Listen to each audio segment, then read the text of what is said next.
Welcome to Inspired Cooking with Lana. I am a life coach who loves to cook, so thought I would combine the two and bring you good food and food for thought. So let's get started. So today's inspiration, or what I'm craving today, is shrimp and grits.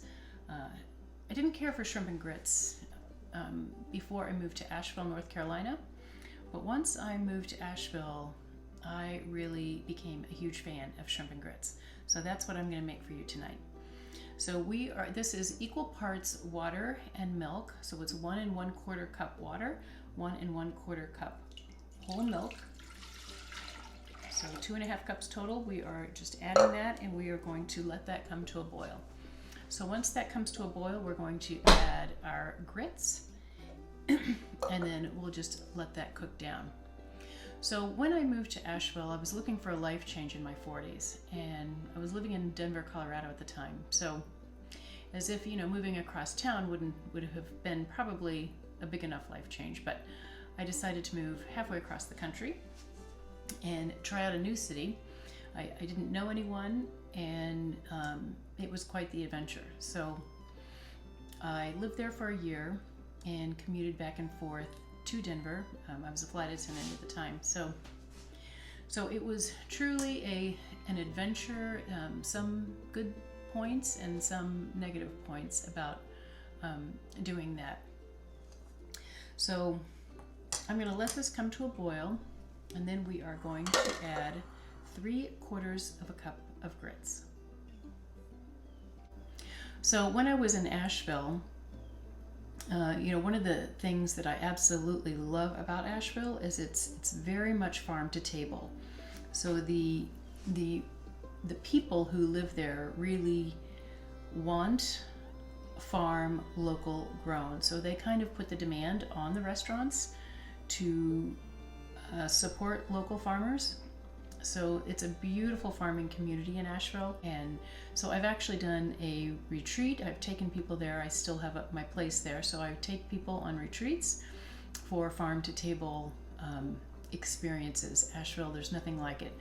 They have really great restaurants, and it's a foodie town for sure. My milk is starting to come to a boil, so I'm just going to start to gently stir my milk water combo, and then I'm going to add 3/4 cup of stone grits. So 3/4 cup, and we are just going to let that continue to boil. So what you want to do is you want to have a long spoon because this will start to pop as it starts to cook down. So you do want to have a long spoon to just kind of protect yourself a little bit there. So we're going to let this boil and cook for about 20 minutes. And I am going to add some salt. Well, my grits now are starting to thicken, and this is where they will again start kind of popping out of the pan. So you just want to be careful. And just continue stirring. This is a dish that you kind of have to babysit the grits until they're completely done. So now that these are thickening, I am going to add 1 cup of this cheese. I found it at the grocery store. It was a cheddar and Parmesan combined, which sounds really delicious. So cheddar Parmesan, 1 cup of cheese. We're going to let that get good and melted throughout. So now that my grits are thickening, I am going to spray a pan. And this is, it's a little bit smaller than a 9x13. And we are going to add the grits to the pan.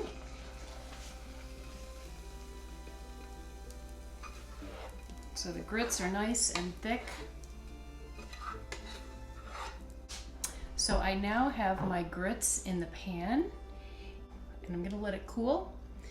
And then I'll come back and show you what we're going to do with the grits next. So the second step is to saute the shrimp. So I'm going to add some olive oil and a little bit of butter to the pan.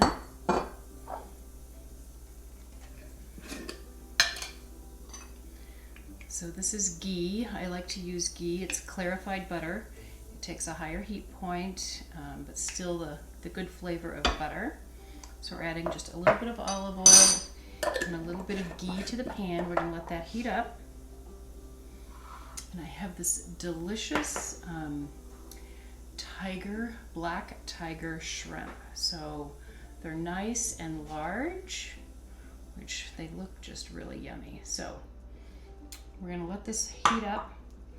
And then to that, we're going to add, these are sun-dried tomatoes in olive oil. So I'm going to add the sun-dried tomatoes, and I'm also going to add the oil that's in here as well. I'm going to be generous with the oil as well as the tomatoes. So we have lots of sun-dried tomatoes in the pan. I've used almost half the jar. Add some salt. And I'm going to add a pinch of garlic. I've diced some garlic here. We're just going to let that heat up. And then we're going to add our shrimp. You know, one of the things that was a hardship for me in Asheville was that, you know, I didn't know anyone, and since I was commuting, it was really hard for me to meet people. So it really put into perspective how much I appreciate the lifelong friends that I have, and that's not something that you can just recreate when you move somewhere. Not to say that I couldn't have made friends, but there's really something to be said for having lifelong friends in your life. I'm just super grateful and blessed for that, and it really kind of brought it home when I was in Asheville. So my shrimp are cooking nicely in the pan. It smells really good with the sun-dried tomatoes and garlic and shrimp. You want them to be lightly pink and still a little bit soft to the touch. So I would say these are just about done. I think my shrimp and grits have cooled enough. I've just let them cool in the pan. And now I'm going to take a cookie cutter and I'm going to cut out round discs of my grits. And I have a pan warming here with just a little bit of olive oil, a thin coat of olive oil on the bottom of the pan. So they're still a little soft, but they are round. And then we're just going to fry them in the pan. So we have one more here.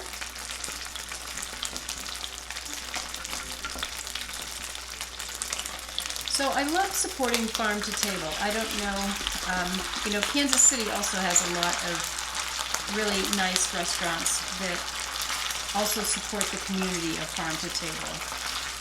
I try to support that as much as I can. So my discs aren't perfectly round because I was a little bit in a hurry, but you get the idea. And this is splattering oil here, but okay, so take two on the shrimp and grits. There are many ways that you can serve the grits. You could have served them warm right out of the pan when I poured them into the dish, the baking dish. You could have served them warm with my shrimp and sun-dried tomatoes and garlic and oil mixture. Number two, you could then use this round disc and attempt to fry them, which I attempted, but they were too soft. They were too soft mainly because I was impatient, and as far as just letting them set longer, so that they didn't really fry up nicely. So you could fry them afterwards. So that is the second option. And then the third option is, they are cooked right now. So the third option is just simply putting them on the plate They are cooked. They don't necessarily need to be fried. Frying was just an extra little touch, if that appeals to you. But what I like is just having these nice round discs. Let me just show you how pretty this looks. So we're having, I'm doing 3. That I am going to add my homemade basil pesto, and in another episode I'll show you how I make it. It's super simple. You just throw everything in the food processor, and it's all the fresh basil from my tower garden. So this is fresh basil pesto, although you certainly can get store-bought as well. I'm going to add my basil pesto to the tops, and then from here I am going to add my shrimp. So with the shrimp, I want to make sure that I get, I'm actually going to start with the sun-dried tomato. So I want to make sure that I have sun-dried tomato on every single one.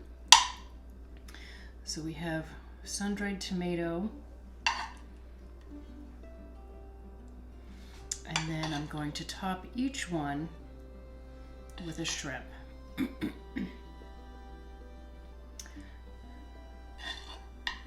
Let's see here. There we go.